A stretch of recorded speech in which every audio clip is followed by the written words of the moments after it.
မင်္ဂလာပါ PS channel မှာကြိုဆိုပါရစေကျွန်တော်ဒီနေ့မှာတော့ဗောနော် Vivo Y20 လုံးလေးကိုဘက်ကပါလဲမယ် body လဲလို့ရမှာဗောနော်ဟုတ်ပြီbody အစ်စ်ပဲထားလိုက်အောင်နော် body အစ်စ်ဆိုရင်ကျွန်တော်တို့ခုလိုမျိုးတွေ့ရလိမ့်မယ်အခုလိုမျိုးတွေ့ရတဲ့အနေထားမှာဆိုရင်ကော်လဲဆင်းစရာမလိုဘူးဗောနော်အစ်စ်ဆိုတော့အဲ့ဒါဆိုရင်ဘေးပေါင်ပတ်လဲမှာကော်တွေတခြားတုံမှာဗောဘေးပေါင်နေမှာဗောနော်ဘေးပေါင်နေမှာကော်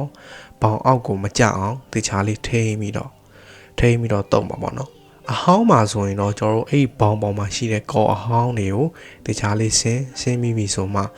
မှန်တခြားတင်းကြည့်ပေါ့နော်အခုလိုမျိုး body အစ်စ်ဝယ်တဲ့အချိန်မှာလည်းအဲ့ဒါပါတတ်တယ်circuit တင်လို့မရတာတွေ frame ကောက်နေတာတွေ line မညီတာတွေပေါင်ပြောင်းနေတာတွေအစုံရှိတယ်ပေါ့နော်အဲ့ဒါကိုကျွန်တော်တို့ကတခြားလေးစစ်ကြည့်ရမယ်ဘာအဲ့ဒါပါလဲဆိုတာကိုတခြားစစ်ကြည့်ပြီဆိုမှcircuit လေးတင်ကြည့်ပေါ့ okay အဲ့ဒါဆိုရင်မှန်တင်လို့ရပြီပေါ့ဒီကော်ဘေးပေါင်ပတ်လည်မှာတခြားတုပ်ပြီးပြီဆိုရင်မှန်တင်မယ်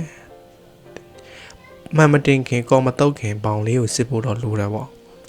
okay အဲ့ဒါဆိုရင်ကျွန်တော်တို့အကုန်လုံးစစ်ပြီးတော့တခြားတင်လိုက်တယ်ပေါင်ညင်ညာကျသွားတယ်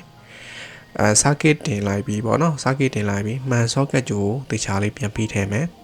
ကင်မရာအမှုန်နေဝင်မှာဆိုလို့တိတ်လေးနဲ့ကျွန်တော်အုပ်ထားတာပေါ့ပြန်ပြီးတော့စက်ကိုပြန်လုံးတဲ့အချိန်ကြာမှတိတ်လေးကိုခွာလိုက်တယ်အဖုံးလေးရှိတယ်အဖုံးလေးကိုဖုံးလေးဖုံးမယ်ဖုံးလေးဖုံးပြီးတော့စကူတွေနေရာတကျပြန်ပြီးတော့ဆွဲမှာပေါ့အဖုံးလို့ဒီစပီကာဖုံးကတက်ဒီ Vivo Y20 လုံးမှာပေါ့finger ကြိုးလေးပါတယ် finger ကြိုးလေးကိုနည်းနည်းတတိထားပြရမယ်ဖြုတ်တဲ့ခါကျရင်ရောနော်okay အဲ့ဒါဆိုရင်စကူတွေအကုန်လုံးတခြားဆွဲလို့ရပြီပေါ့နော်အကုန်လုံးဘေးပေါင်ပတ်လဲစကူတွေတခြားပြန်ဆွဲအဲ့ဒါဆိုရင်မှန်လေးကတရက်လေးရပြီပေါ့ဘက်ကပါလေးအုပ်ပြီးပြီဆိုရင်ဒီဆက်လေးကကျွန်တော်အကောင့်တိုင်းပြန်သုံးလို့ရပြီပေါ့နော်ဒီဗီဒီယိုမှာဆိုရင် battery လဲလို့ရမယ်အောက်ချမ်းလဲလို့ရမယ်နော်ဒီ circuit တွေbody chain လို့ရမှာပေါ့ okay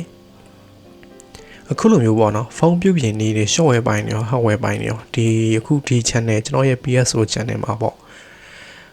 Oppo Vivo Samsung user log ပိုင်းတွေ Mi account ပိုင်းတွေတော်တော်များများဆက်စုံလည်တင်ထားပေးတယ်မိတ်ဆွေတို့ကစိတ်ဝင်စားတဲ့ဝါသနာပါတယ်ဆိုရင်ကျွန်တော်ရဲ့ YouTube channel လေးကိုလည်း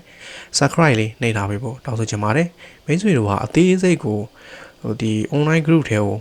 ဝင်ချင်တယ်ဆိုရင်ကျွန်တော်ဖုန်းနံပါတ်လေးပေးထားတယ်မိတ်ဆွေတို့အမှာ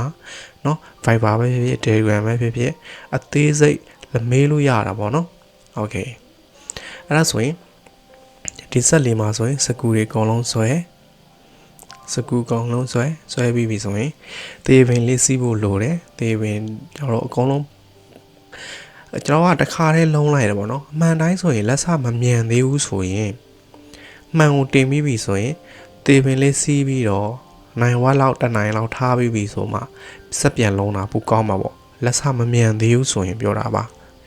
အခုလိုမျိုးလက်စမြန်တယ်ဆိုရင်တော့တစ်ခါတည်းလုံးပတ်ကောမှန်ရောတစ်ခါတည်းလုံးပြီးတော့ဒီတေးခွင်းလေးစီးထားလိုက်မယ်ဆိုရင်တော့ပို့ပြီးတော့မြန်လာပေါ့နော် Okay အဲ့ဒါဆိုဘေးပတ်လည်မှာကော်လေးတွေလိုက်တင်လိုက်ပါပေါ့ Okay တချို့ဘက်ကပါတွေက